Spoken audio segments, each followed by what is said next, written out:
I'm Janine Nodder, and this week on Chatting with Janine, we're talking about maple syrup. It's one of my favorite sweeteners. And when I do my nutritional cleanses, when we have no sugar, maple syrup is allowed. And it's produced right here in Merrimack. And the guest is Scott Delibac. Welcome, Scott. Thanks for having me, Janine. So how long have you been a maple syrup producer? This was my 12th season of doing it. 12 years. 12 years I've been doing it. I started real small. I had 4 buckets on 4 trees.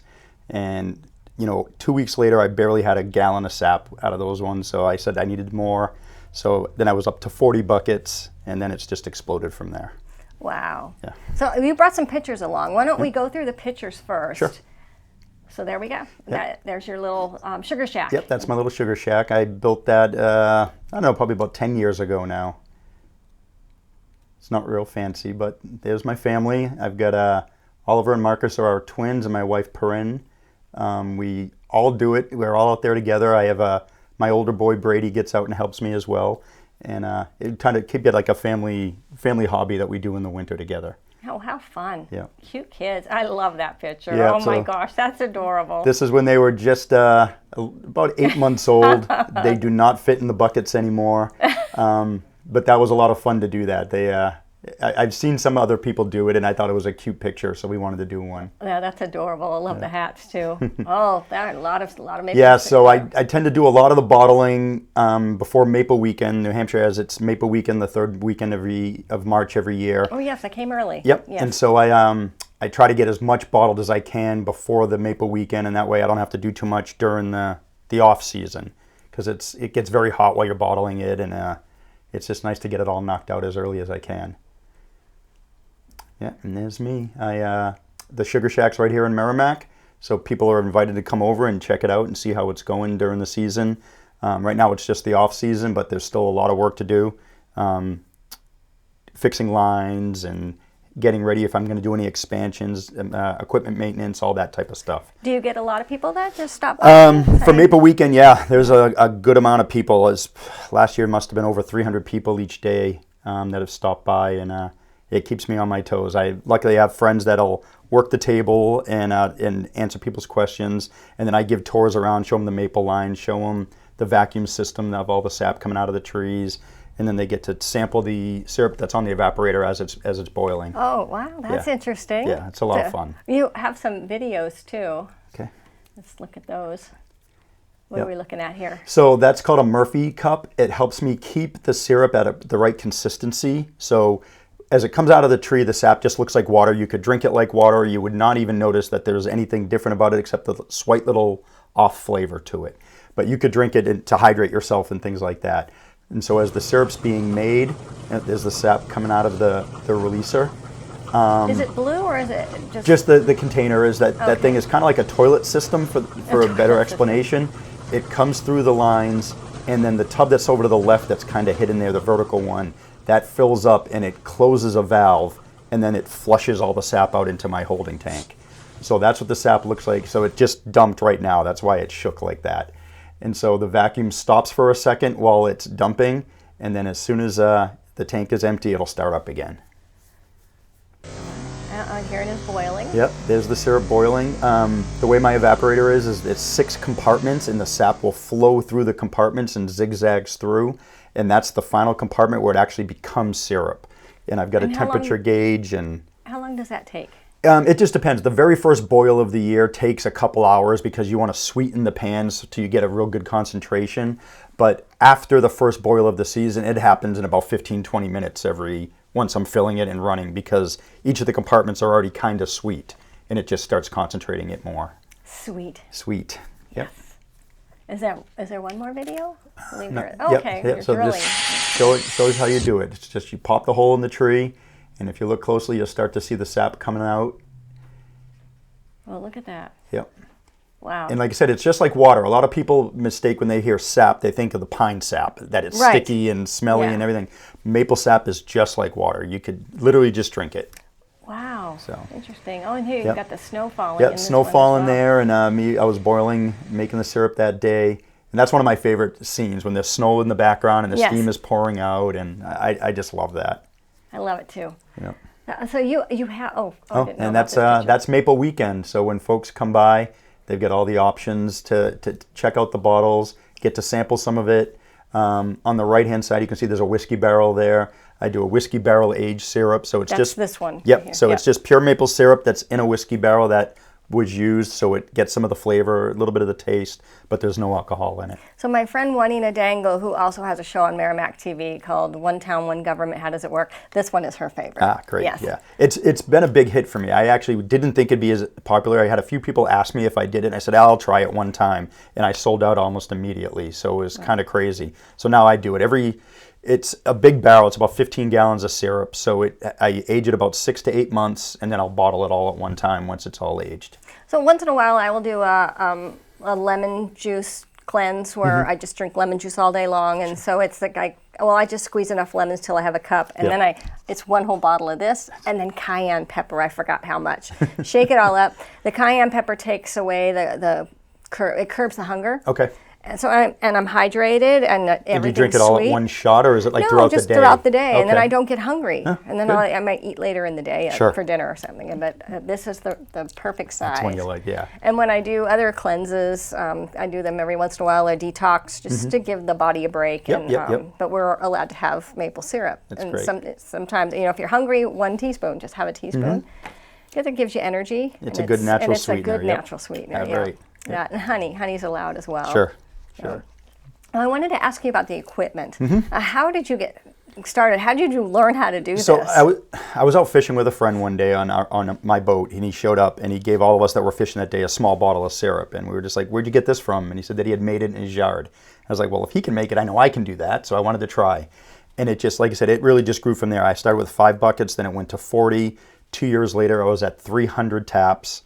And then now I'm at about 1,100 taps. And they're all on your property? They are not all on my property. So I live off of Falcon, and there's 26 acres of woods behind my house that's all tapped. And so I do there. Then over on Joppa, our friends own the horse farm that's on Joppa, and they have 30 acres there, and the whole perimeter is maple trees. So I tap there as well. And so those are our 2 big locations. they let you use their tree in And I give them exchange? syrup in Oh, exchange, okay. yeah.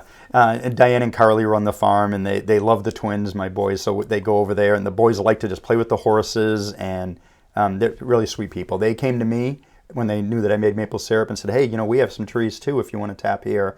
And thanks to them, I was able to grow it to what it is today. I think it was in the books, the Laura Ingalls Wilder books, back in '08 when we had the ice storm. Yep. I read all those books when we had no electricity. I stayed up and keep the fire Sure, going sure. And a couple of nights. I read all those books, and I think it was one of those books where they didn't have all that equipment. And there was the grandma, I guess, was stirring and stirring and stirring and wait forever, and then they would pour it out into the snow. Yep. They'd like trays of snow and make sugar on snow, and Yes. it comes like a taffy sort of a snack. Yeah, I mean, before I got my big evaporator, I was just doing it in a turkey fryer, right in the driveway, turkey fryer that you would buy at Home Depot or Lowe's or whatever. And I started small, but those turkey fryers, it takes a long time to make the syrup because it's just not a lot of energy there to evaporate all that water out. So like back in the days before all the equipment, did they just make it on the stove and stir forever? They did. They did it in big open pit fires, and a lot of people today still, they won't use a reverse osmosis system, or they won't use oil burners or anything. They feed their evaporators with wood, and they stand there all day long waiting for it to become syrup. And it's really, all you need is a pan and some fire, and anybody can make it. It's just, so I've it taken takes it to a lot of sap to make a little bit of It does. maple So like if you syrup. have very good maple sugar trees, you can get around 35 gallons of sap to 1 gallon of syrup. But where we live, I have mostly silver and red maples, and so it's about 55 gallons of sap to make 1 gallon of syrup for me. What's your best seller? And the size? I'd say it's the 12 ounce there at the end. Yeah, that's one. It's quick and easy. They used to be $10 each, so it's quick and easy. $10 bill and a bottle. Prices have gone up on everything, as we all know. So they're at $12 now. So I didn't like raising my prices. I actually was getting yelled at by customers like, "You need to raise your prices." I don't want to. But it got to the point that, yeah. Well, when I go visit people, like my family's in California, I take bottles of maple That's syrup great. for them. And I bought the glass bottles this time, so I'm going to have to wrap them up really good. Yeah, next wrap them time up really good. Yeah. But it's neat because like just last week, 2 different people came to us, and they were going to Italy, both groups, and they both bought syrup to bring with them. I had a trucker that was doing a delivery to Maine from Idaho, and he was happened to be driving by, and he Googled and called me up and said, hey, I'm driving through, can I get some syrup today? And he pulled down the street with the biggest rig I've ever seen down Falcon Drive. Luckily, it's a U for the road, but you could hear the trees all getting hit as he was driving out. But he just came in and he wanted a couple bottles of syrup from Idaho, so I thought that was really neat. So a lot of people really enjoy it. Yeah. Now they have things on the West Coast that we don't have out here, like huckleberries. Sure, right, Huckleberry jam, huckleberry syrup, Yep. and some people out here don't even know what that is. Sure. Also boysenberry, Yep. That's California. Yep. Knott's Berry Farm was very. Then they used to sell it in the stores, the Right. boysenberry preserves. Yeah, around here, I mean, we can make syrup out of walnut trees, Really? maple trees, and birch. So those.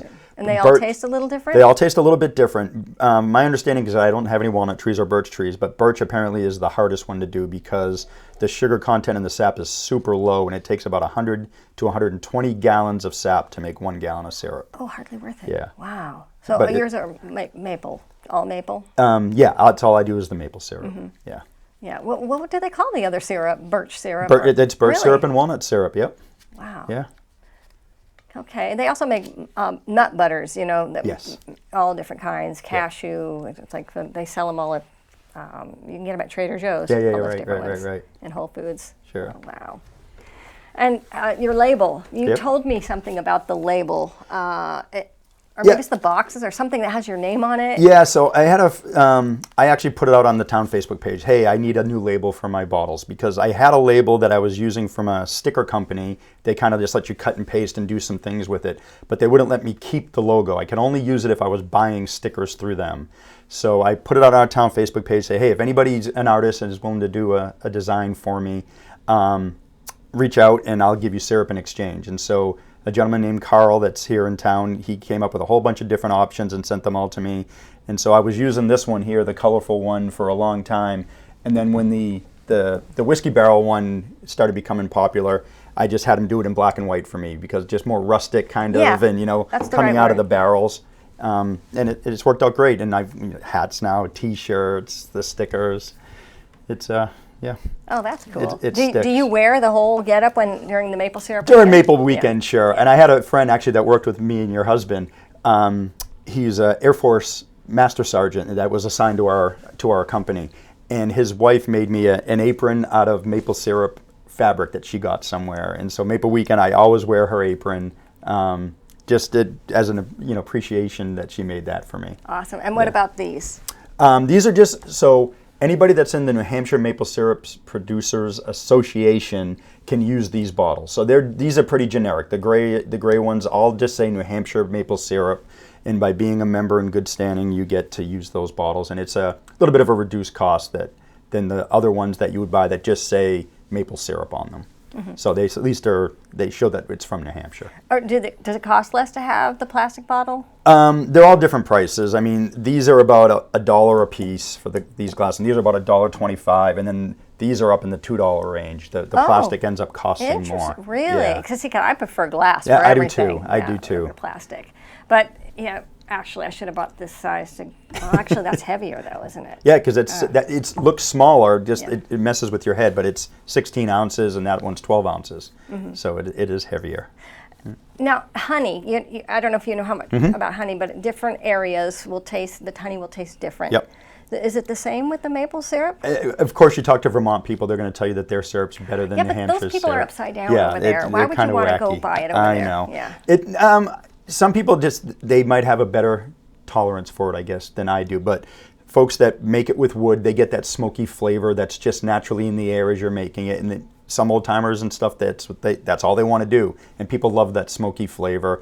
Others don't want that. They want it to be a more clean, natural flavor. So I don't think it tastes different depending where you make it. But using sugar maples compared to silver and reds, there certainly is a little bit of a difference flavor. Interesting. Yeah. I wanted to ask you about the candy. So I'm a jogger. Yep. I used to run marathons, but now I'm just lucky I can run at all. Getting up there. My fuel when I run is maple candy. Oh, nice. And I like the ones that are, I guess, clear. Not clear, but you know what I mean. I know you're talking about the ones that look like sugary lollipops, like Yeah. the clear. Yep. Yeah, so my running belt, I have a little pouch, and I always Yeah, that's yeah, my yeah. fuel. I was overseas one time, and there were people I was running with. They said, "Ooh, I like your fuel." Yeah. So So yeah, I mean, to make it that way, so just like making any candy, you start with sugar and water, and you boil it to a certain temperature, and depending the heat of the temperature will determine what kind of a candy it's going to be, like a toffee or hard candy or hard stickier. candy, yeah, Right. that's what I use as a hard Yeah. candy. So like with the maple syrup, you boil it. The raw sap you boil it to about 219 degrees. At 219 degrees, it becomes syrup, roughly, give or take a couple tenths of a degree. If you wanted sugar, you can make maple sugar. You take it up to, I think it's 242 degrees, and it's still going to be liquidy at that point, and then you start mixing it.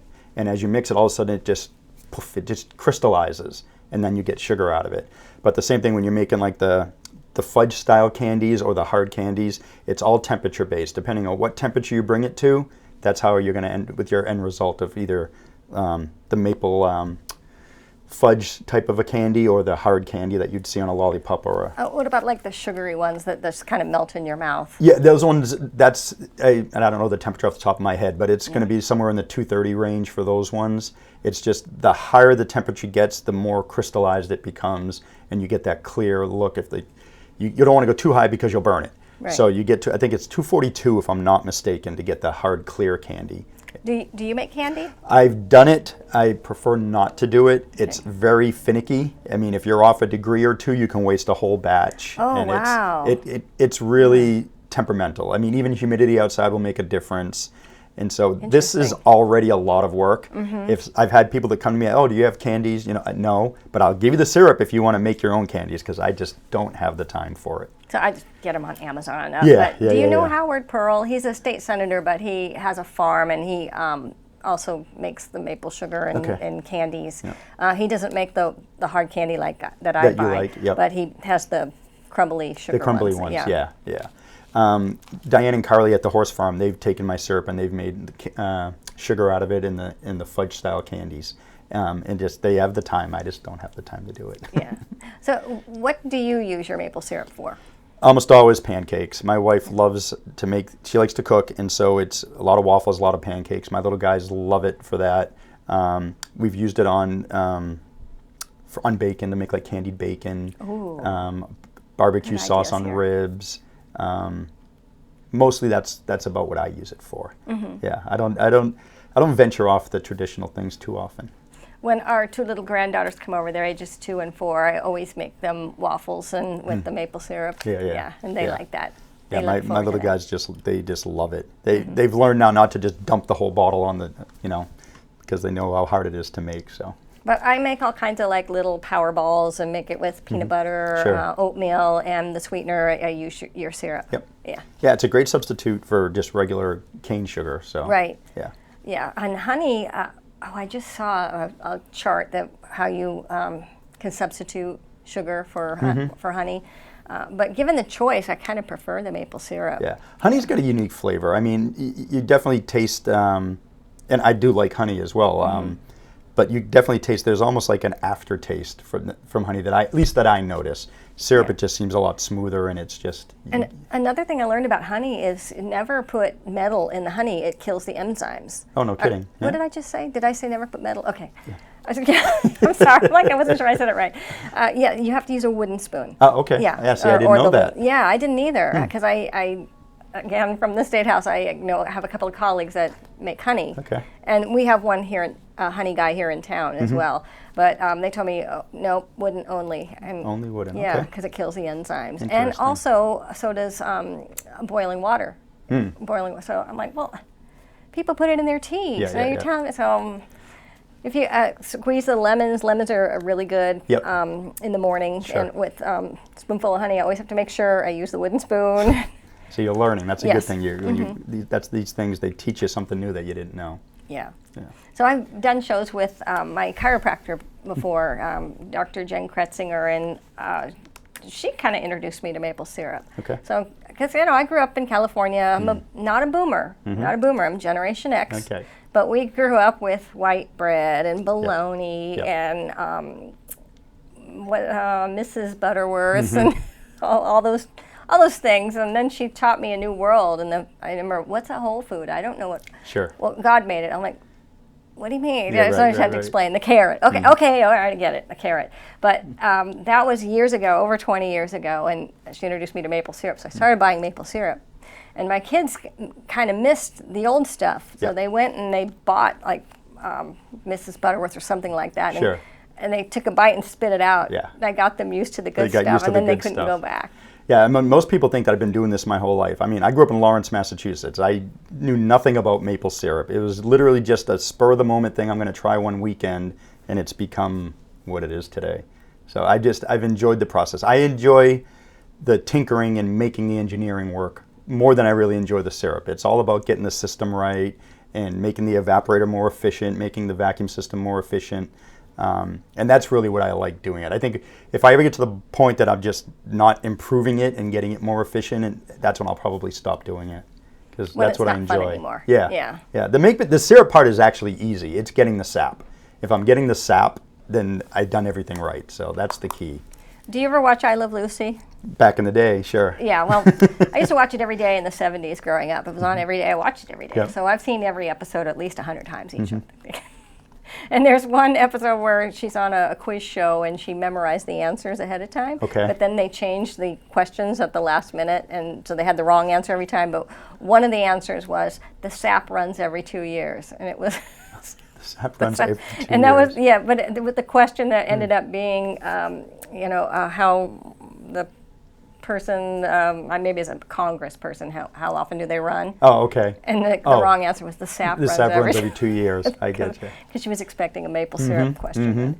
It was interesting. So does the sap run every 2 years? No, it'll run every year. I mean, what you want is, it's at the end of the winter, so I'll tap the trees in roughly mid to late January, and then you just watch the temperatures. You want your nights below freezing and your days to hit about 30, 38, 39, 40 degrees, and it'll start running really well. You start getting above 45 degrees during the day, and it tends to, the sap will flow, but it's only short periods at that point. It really needs the up and down temperature changes each day, and that'll extend the season. It's really intricate, isn't it? Oh, it is. It really is. So some days, like they'll see a bright sunny day in February. Oh, you must be getting so much sap today. Well, it's 19 degrees out. It's not. No sap's going to run.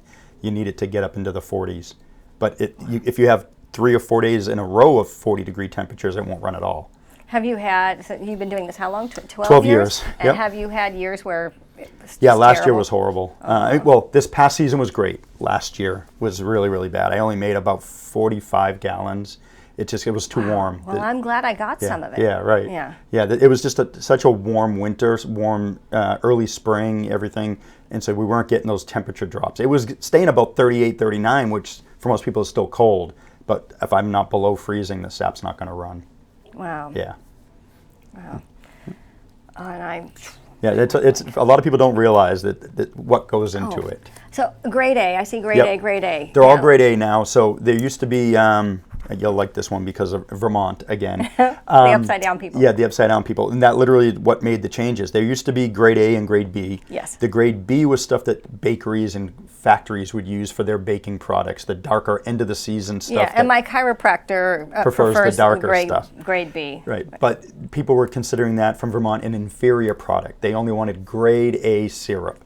So they've changed the grade. It used to be 5 or 6 grades, and now it's only 4 grades. You get the golden, which looks kind of like Budweiser. It's yellowish clear, and then you get the amber. You get dark, robust, and very dark. The very dark is like the old grade B. Wow, there's so many different kinds. Yeah. So yours are all grade A. It's all grade A. Like I said, no more grade B. Have you ever had grade B? I don't really think so. I don't really do the end of the season stuff. A lot of people, when it's a real business, they want to get every drop of sap out of the trees that they can. When I get to the point that it's too warm, and even if the sap is running, I tend to just stop. And I could probably get another week of running out at the end of the season stuff, but it's just more cleaning, more time, and I tend to stop right around the 3rd week of March. Okay. Yeah. Because So. then it's time to do yard work. It really is. That. Yeah, it really is. That's a nice winter hobby for you. Yeah, it's great. I can't sit still very well. I mean, I'm sure your husband probably mentioned it.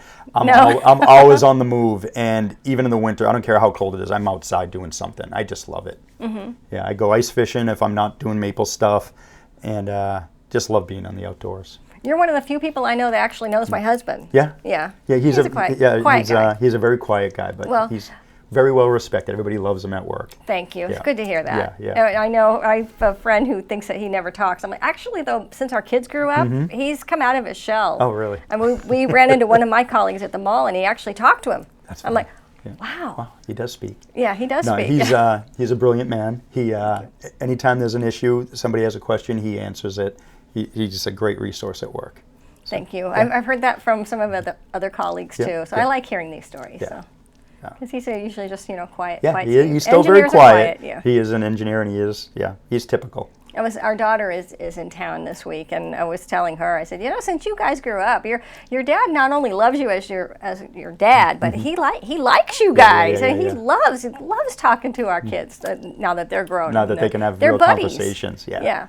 And they laugh, and I remember I said, it started with you, my daughter. I said, when you guys had cell phones, he said, well, if I want to talk to Eva and Patrick, I'll learn to adapt. And he learned how to text. He learned how to text them, yeah. That's great. And they would text each other across the room. That's when the cell phones were all new. It's like, it's funny. It was all exciting back then. We have about a minute left. Did we cover everything? Did I leave anything out? I think so. I mean, it's a fun hobby. I mean, it's something any family really could do if they live in the area. You just really need 1 or 2 trees.